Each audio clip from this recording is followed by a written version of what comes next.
paixão de nosso Senhor Jesus Cristo, segundo João, capítulo 18, do versículo 1 ao versículo 42 do capítulo 19. Naquele tempo, Jesus saiu com os discípulos para o outro lado da torrente de Cedron.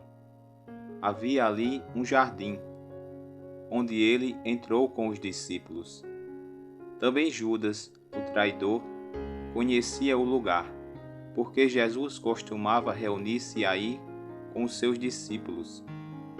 Judas levou consigo um destacamento de soldados e alguns guardas dos sumos sacerdotes e fariseus, e chegou ali com lanternas, tochas e armas. Então Jesus, consciente de tudo o que ia acontecer, saiu ao encontro deles e disse: A quem procurais? Responderam: A Jesus o Nazareno. Ele disse: Sou eu. Judas, o traidor, estava junto com eles. Quando Jesus disse: Sou eu, eles recuaram e caíram por terra. De novo lhes perguntou: A quem procurais? Eles responderam: A Jesus o Nazareno. Jesus respondeu: Já vos disse que sou eu. Se é a mim que procurais, então deixai que estes se retirem. Assim se realizava a palavra que Jesus tinha dito: Não perdi nenhum daqueles que me confiaste. Simão Pedro, que trazia uma espada consigo, puxou dela e feriu o servo do sumo sacerdote, cortando-lhe a orelha direita. O nome do servo era Malco. Então Jesus disse a Pedro: Guarda a tua espada na bainha. Não vou beber o cálice que meu pai me deu?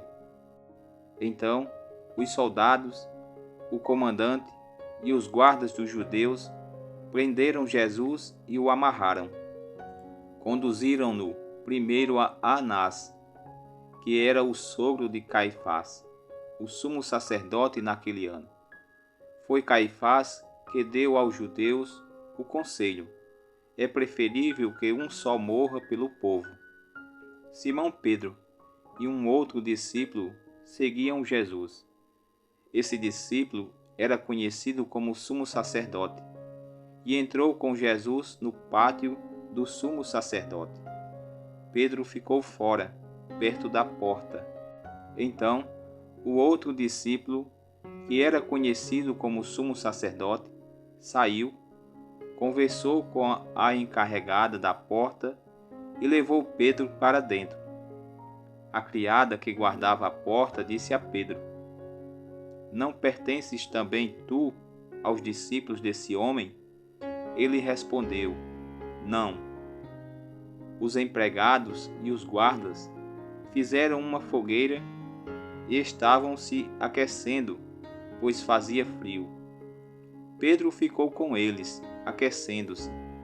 Entretanto, o sumo sacerdote interrogou Jesus a respeito de seus discípulos e de seu ensinamento. Jesus lhe respondeu: Eu falei às claras ao mundo. Ensinei sempre na sinagoga e no templo, onde todos os judeus se reúnem. Nada falei às escondidas. Por que me interrogas? Pergunta aos que ouviram o que falei. Eles sabem o que eu disse.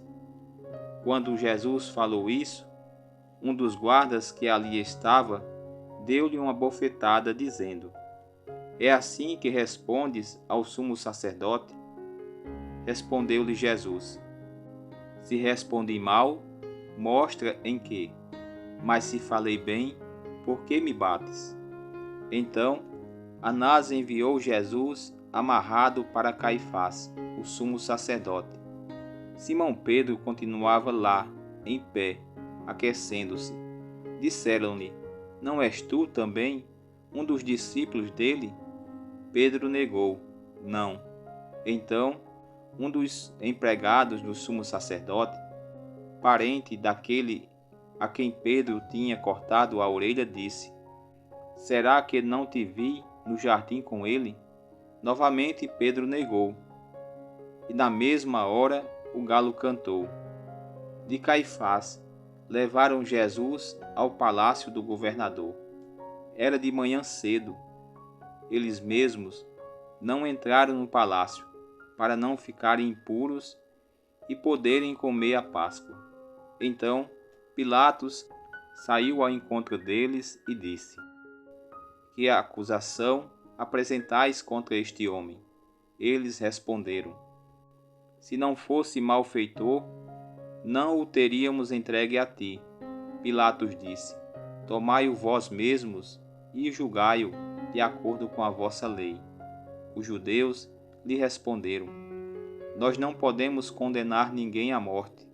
Assim se realizava o que Jesus tinha dito, significando de que morte havia de morrer. Então Pilatos entrou de novo no palácio, chamou Jesus e perguntou-lhe: Tu és o rei dos judeus? Jesus respondeu: Estás dizendo isto por ti mesmo, ou outros te disseram isto de mim? Pilatos falou: Por acaso sou judeu? O teu povo e os sumos sacerdotes te entregaram a mim.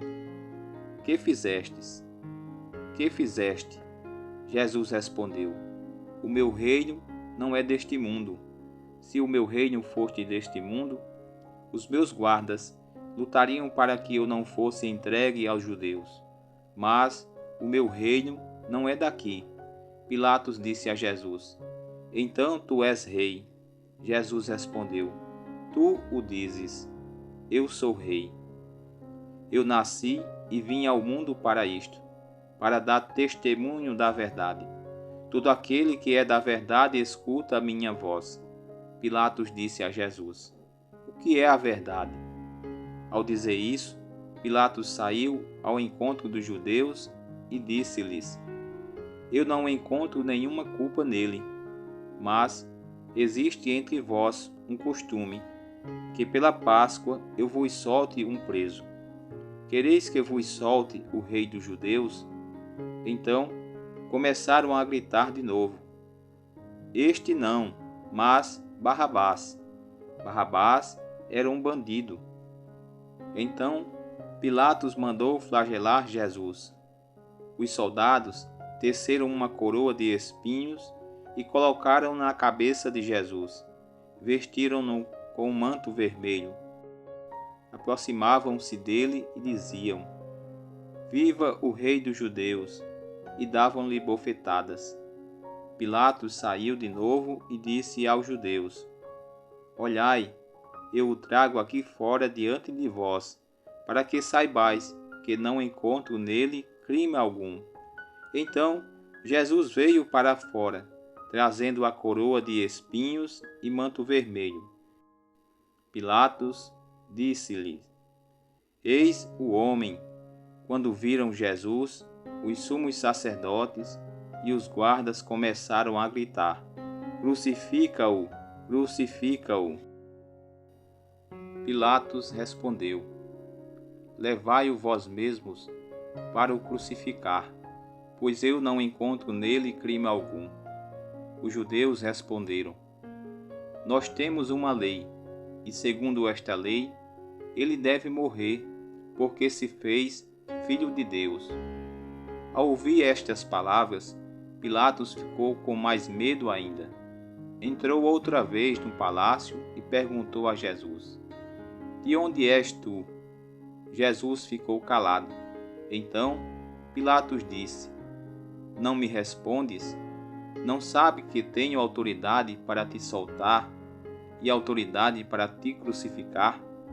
Jesus respondeu: Tu não terias autoridade alguma sobre mim, se ela não te fosse dada do alto. Quem me entregou a ti, portanto, tem culpa maior. Por causa disso, Pilatos procurava soltar Jesus, mas os judeus gritavam: Se soltas esse homem, não és amigo de César.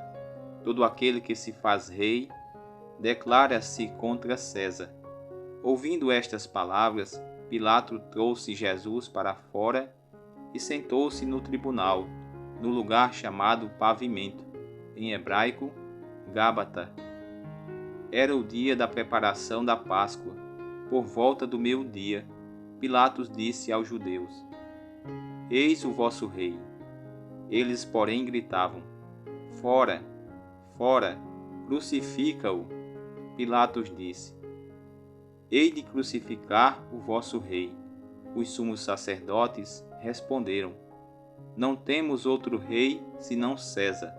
Então Pilatos entregou Jesus para ser crucificado, e eles o levaram. Jesus tomou a cruz sobre si e saiu para o lugar chamado Calvário, em hebraico, Gólgota. Ali o crucificaram com outros dois, um de cada lado, e Jesus no meio. Pilatos mandou ainda escrever um letreiro e colocá-lo na cruz. Nele estava escrito: Jesus o Nazareno, o Rei dos Judeus. Muitos dos judeus puderam ver o letreiro, porque o lugar em que Jesus foi crucificado ficava perto da cidade. O letreiro estava escrito em hebraico, latim e grego.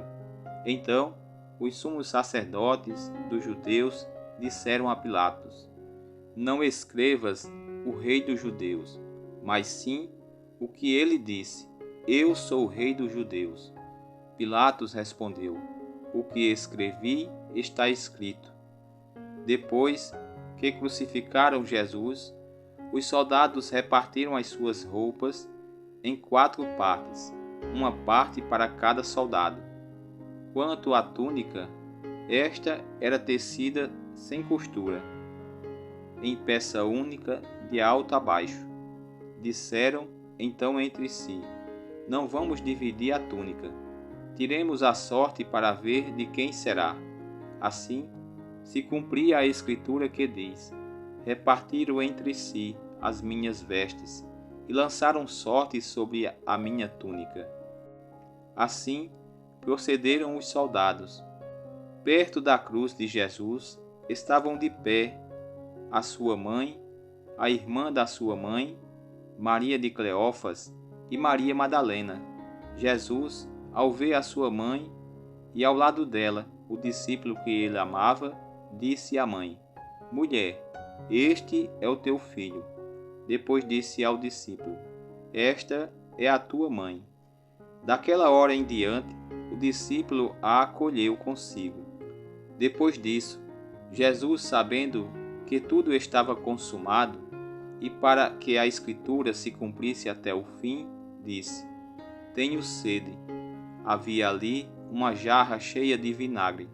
Amarraram numa vara uma esponja embebida de vinagre e levaram-na à boca de Jesus.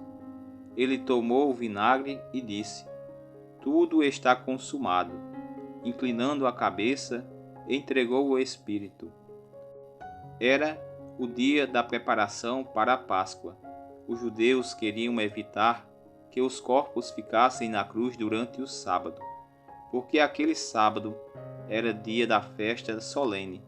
Então, pediram a Pilatos que mandassem quebrar as pernas aos crucificados e o tirassem da cruz.